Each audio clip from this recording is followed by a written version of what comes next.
ইতিহাসের খুবই গুরুত্বপূর্ণ টার্নিং পয়েন্টে জামাত উদ্ভট সব সিদ্ধান্ত নেয়। 47-এর কথা সৌরভ ভাই বললেন, সেই ভূমির মানুষজন চেয়েছে পাকিস্তান হোক, তারা ভারতের পক্ষে ছিলেন। 71-এ এই ভূমির মানুষ স্বাধীন হতে চেয়েছে, তারা পশ্চিম পাকিস্তানের হয়ে শুধু না, তাদের সাথে কোলাবোরেট করে অপরাধ করেছেন। 86-এর নির্বাচনে মানুষ মনে করেছে বয়কট করা উচিত, আওয়ামী লীগের সাথে সুরসুর করে তারাও গেলেন। তারপরে ইভেন এই আলাপও আছে, ওদের একটা আন্দোলনকে আমি সঠিক মনে করি, সেটা হচ্ছে তত্ত্বাবধায়ক সরকার আন্দোলন। এটা একটা ভ্যালিড আন্দোলন ছিল। 2008-এর নির্বাচনে বিএনপি না যাওয়ার সিদ্ধান্ত নিয়েছিল, কারণ 2008-এর নির্বাচন নিয়ে বেশ কিছু প্রশ্ন আছে এবং সেখানেও জামাত তাদেরকে জোর করে নিয়ে গেছে। সো 8-এর পর তো বেশ কয়েক বছর গেল, তাদের আরেকটা ভুল করার, ঐতিহাসিক ভুল করার সুযোগ এসছে। তারা সম্ভবত তালিকাটা বাড়াতে যাচ্ছেন। এখন একটা কথা খেয়াল করি, সৌরভ ভাই বলছেন নির্বাচনী ভুলের তালিকা, আচ্ছা ভুলের তালিকা, ইচ্ছাকৃত না, এটা করে ফেলেন।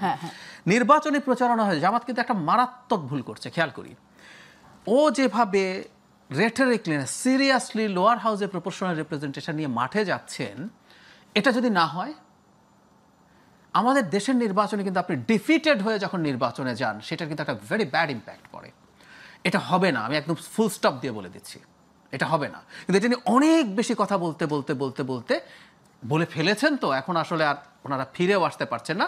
এটা তাদের জন্য ডিজাস্টার তৈরি করবে। সুতরাং এটা নির্বাচনী প্রচারণা কৌশল হিসেবে যদি করে থাকেন, এটা অত্যন্ত ভুল একটা কৌশল। ওনারা ওইটা থেকে সরে আসেন নাই, ক্রমাগত বলছেন। এখন না পেরে শেষে বলছেন নায়েবে আমিরকে বলতে দেখলাম অন্তত একবারের জন্য একবার হলো করেন, মানে একেবারে অ্যাপিল।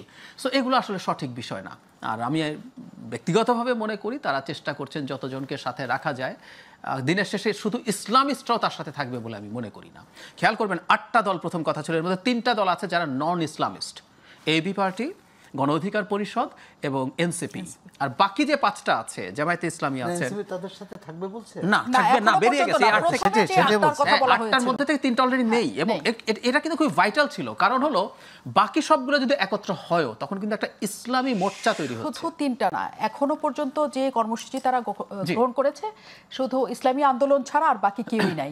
কিন্তু এদের সাথেও আলটিমেটলি, তার মানে এটাকে আপনি দ্বিদলীয় নির্বাচনী মোর্চাও বলতে পারেন। হ্যাঁ, এটাও হবে, কিন্তু তারা সবাইকে নিবে বলছে না। এই দুই দলও থাকবে কিনা আমি যথেষ্ট সন্দিহান, কারণ এই দুই দলের মধ্যেই এমন আছে যে এক দল, বিশেষ করে ইসলামী আন্দোলনের সর্বোচ্চ নেতারা মনে করেন যে জামায়াতে ইসলামী কোনোভাবেই, মানে তারা ইসলামের শত্রু। আমি কোট করতে পারবো ওনারা কি বলেছেন।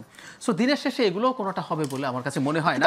আমার সময় শেষ, শুধু ছোট্ট করে যদি ডাক্তার জাহিদ যদি একটা কথা আমাকে বলেন, জামাতে ইসলাম যাই হোক না কেন আন্দোলনে তারা সেরা, মানে আন্দোলনে সেরা মানে তারা সফল হওয়ার জন্য সর্বোচ্চ পর্যায় পর্যন্ত যায়।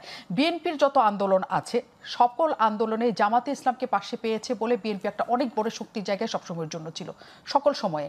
এবং আপনি যতই না করেন যে বাইরের থেকে বলা হয়ে থাকে এটা ইসলামী ধারার সবাই মিলে এই 24-এর গণ অভ্যুত্থানটা করেছে, সেটা ভুল। কিন্তু তারা একটা বড় পার্টও একই সাথে ছিল, বড় পার্ট অবশ্যই সেখানে তারা ছিল। কাজে যে কোনো আন্দোলনে জামাতে ইসলামকে খুব ছোট ভাবার কি কোনো সুযোগ আছে এই দেশে? আমি মনে করি আছে। আর বিএনপি একা আন্দোলন করতে সফল হয়নি, হয়তো 22-23-এ জামাত ছিল না, জামাত সুবিধাবাদী অবস্থান নিয়েছিল। ইভেন 28 অক্টোবরে সেই ঘটনা আমাদের মনে আছে, খুব সুন্দর মতো একটা সমাবেশ করে বাড়ি ফিরে চলে গিয়েছিলেন তারা। আর জামাত কি করতে, আমি একদম খুব সরাসরি বলি, মানে জামাতকে আমরা ওভার এস্টিমেট করি। 2018 সালের নির্বাচন, রাতের ভোটের নির্বাচন, 25 জন জামাতের ক্যান্ডিডেট ছিলেন তো রাতের ভোট ওনারা ঠেকাতে পেরেছিলেন? কিছু ওখানে কি কোথাও কোনো প্রতিবাদ হয়েছিল কি সেটা কি আপনি জানেন? আমি তাহলে পাল্টা প্রশ্ন করছি, আমি কিন্তু ওইখানে যখন তাদেরকে দেয়া হচ্ছে, তখন এই আলাপ ছিল যে তারা তো ওই যে আপনি যে কথাগুলো বলছেন, এই পারসেপশন যে তারা বিশাল আন্দোলন করতে পারবে, তারা ফাইট করতে পারবে।